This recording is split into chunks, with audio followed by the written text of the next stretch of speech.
So hello students, कैसे हैं आप सब। उम्मीद करता हूं आप सभी लोग स्वस्थ होंगे, मस्त होंगे और अपनी पढ़ाई भी अच्छे से कर रहे होंगे। तो दोस्तों, स्वागत है आपका एक और नई इंटरेस्टिंग वीडियो में। आज की इस वीडियो में हम क्लास 12 फिजिक्स का एक इम्पॉर्टेंट टॉपिक पढ़ने वाले हैं, जो कि है गॉस का तीसरा अनुप्रयोग। जी हाँ दोस्तों, गॉस का तीसरा अनुप्रयोग पढ़ने वाले हैं। और इससे पहले की दो वीडियोज़ में हमने जो है गॉस के पहला और दूसरा अनुप्रयोग पढ़ रखा है। अगर आपने उस वीडियो को नहीं देखा है तो लिंक डिस्क्रिप्शन में दे दूंगा, वहां से आकर आप देख सकते हो। विद लॉजिक हमने दोनों डेरिवेशंस को कवर किया है, बिल्कुल आसान तरीके से समझा है। देन ये भी आपको मैं बिल्कुल आसान तरीके से ही समझाने वाला हूं, तो इसलिए आपको बोलूँगा वीडियो को शुरू से लेकर एंड तक कंप्लीट देखिएगा। आपको इससे रिलेटेड एक भी डाउट नहीं रहेगा, छोटा सा डाउट भी नहीं रहता है अगर आप इस वीडियो को शुरू से लेकर एंड तक फोकस के साथ देखते हो। ओके, तो चलिए दोस्तों, आज के ये हमारा डेरिवेशन क्या है पढ़ लेते हैं। एक समान आवेशित पतले गोलीय कोश के कारण वैद्युत क्षेत्र हम निकालने वाले, जिसे अंग्रेजी में क्या कहते हैं, electronic field due to uniformly charged this spherical. तो दोस्तों, सबसे पहले हम इसकी थ्योरी पढ़ लेते हैं, देन इसके बाद चित्र समझ लेंगे। ओके, माना कैपिटल आर त्रिज्या का कोई एक गोलीय कोश है। ओके, माना कैपिटल आर त्रिज्या का कोई गोलीय कोश है जिस पर प्लस क्यू आवेश एक समान रूप से वितरित है। ओके, एक समान रूप से वितरित है। हमें इस कोश से बाहर बिंदु P तथा कोश के पृष्ठ पर वैद्युत क्षेत्र की तीव्रता ज्ञात करनी है। तो दोस्तों, हमें जो है टोटल 3 जगह वैद्युत क्षेत्र की तीव्रता ज्ञात करनी है। कहाँ कहाँ देखिए, कोश से बाहर, कोश के अंदर, कोश के पृष्ठ पर, 3 जगह हमें वैद्युत क्षेत्र की तीव्रता ज्ञात करनी है। तो तीनों को हम अलग अलग करके ज्ञात करेंगे, देन उसके बाद आपको आसानी से समझ में आ जाएगा। तो चलिए अब हम आगे बढ़ते हैं।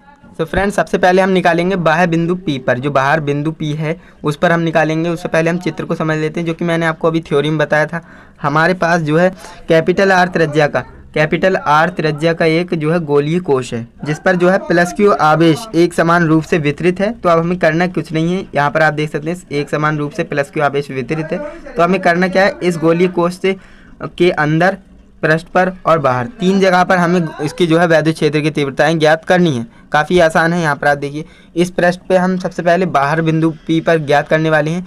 तो यहाँ पर देखिए फर्स्ट केस हमारा, इस पृष्ठ के प्रत्येक बिंदु पर वैद्युत क्षेत्र की तीव्रता एक समान होगी तथा ई वेक्टर व ए वेक्टर, यहाँ पर डी ए वेक्टर भी कर सकते हैं, कि दिशा जो है एक ही होगी।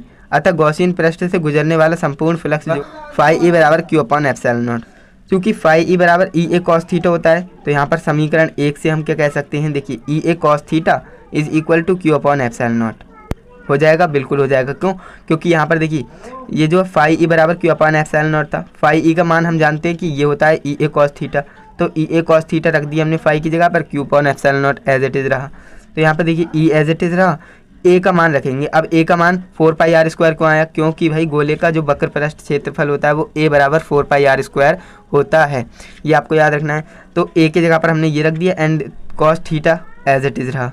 अब देखिए cos theta as it is रहा, तो क्यू अपॉन एप्सिलॉन नॉट हो जाएगा। अब यहाँ पर देखिए ई इंटू में 4 पाई आर स्क्वायर, अब यहाँ पर कॉस थीटा गायब हो जाएगा। क्यों?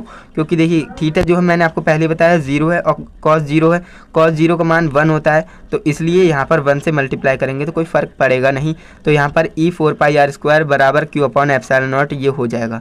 अब यहाँ पर इसे और कैलकुलेट करते हैं। तो यहाँ पर देखिए ई का मान निकालना है, तो ई का मान कैसे निकलेगा, ये मल्टीप्लाई में है, डिवाइड में हो जाएगा, बराबर के उस साइड जाएगा। तो यहाँ पर होके जाएगा 1/4 पाई आर स्क्वायर इंटू में epsilon not Q upon epsilon not, ये हो जाएगा समीकरण नंबर 2 हमारी। ओके, समीकरण नंबर 2 हो गई। यदि कोश पर आवेश का पृष्ठ घनत्व सिग्मा हो तब, कोश पर जो है पृष्ठ घनत्व जो है सिग्मा हो तब क्यू अपॉन ए हो जाएगा, क्योंकि हमने प्रीवियस वीडियो में भी पढ़ रखा है पृष्ठीय आवेश घनत्व सिग्मा बराबर क्यू अपॉन ए।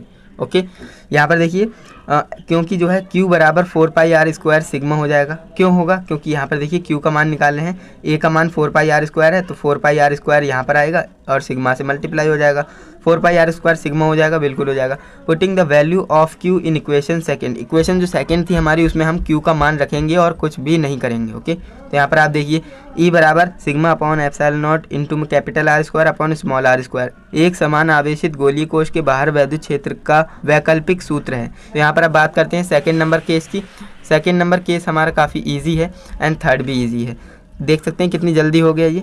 एंड जब बिंदु P गोलीय कोश के अंदर स्थित हो तो जो होगा small r is less than capital R, अर्थात Q बराबर 0 हो जाएगा। क्यों? क्योंकि यहाँ पर जो है R छोटा है कैपिटल R से ओके, अतः ई बराबर 0 हो जाएगा क्योंकि गोलीय कोश के भीतर आवेश का मान 0 होगा। भाई ऑब्वियस सी बात है, जब वैद्युत क्षेत्र की तीव्रता 0 है, आवेश 0 है, तो उसका मान तो ओवरऑल जो मान होगा उसका 0 हो जाएगा, 0 हो जाएगा। ओके, इतना आप समझ गए होंगे।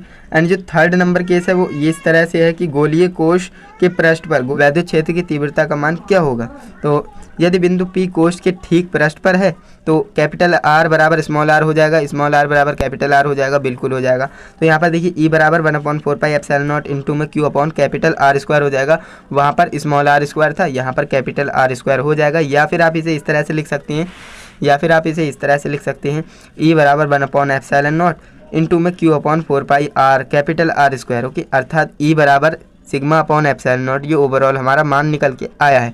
अब फ्रेंड्स मैं आपको बता दूं, ये जो 3 जगह पर हमने निकाला है, सबसे इम्पोर्टेंट है फर्स्ट वाला आपको ज़्यादातर पढ़ना है केस, क्योंकि वो डायरेक्ट एग्जाम में आता है, 5 मार्क्स में पूछा जाता है। और तीनों भी पूछ सकते हैं 5 मार्क्स में कि जो है गोलीय कोश के पृष्ठ पर, भीतर और बाहर तीनों जगह पर वैद्युत क्षेत्र की तीव्रता का मान बताइए। तो आपको सब आना चाहिए। ओके, इसलिए मैं आपको बोलता हूँ ये डायरेक्ट एग्जाम में जो है MCQs में पूछे जाते हैं ये 2 पॉइंट्स, और वो डायरेक्ट पूछा जाता है विद डेरिवेशन। ओके, तो इस तरह से आपने जो है आज की इस वीडियो में जो है गॉस के नियम का तीसरा अनुप्रयोग भी बिल्कुल आसानी से, बिल्कुल लॉजिक के साथ कवर किया है। एंड आई होप आपको कोई भी डाउट नहीं होगा। अगर आपको डाउट है तो आप कमेंट कीजिए, अदरवाइज वीडियो को दोबारा देखिए, आपका डाउट क्लियर हो जाएगा। ओके, और दोस्तों इसी के साथ जो है आपका ये चैप्टर भी फिनिश होता है। बिल्कुल हमने एक भी चीज़ इसमें छोड़ी नहीं है, सारी चीज़ें कवर करते हुए आए हैं एंड ये चैप्टर आपका कंप्लीट कवर हो गया है।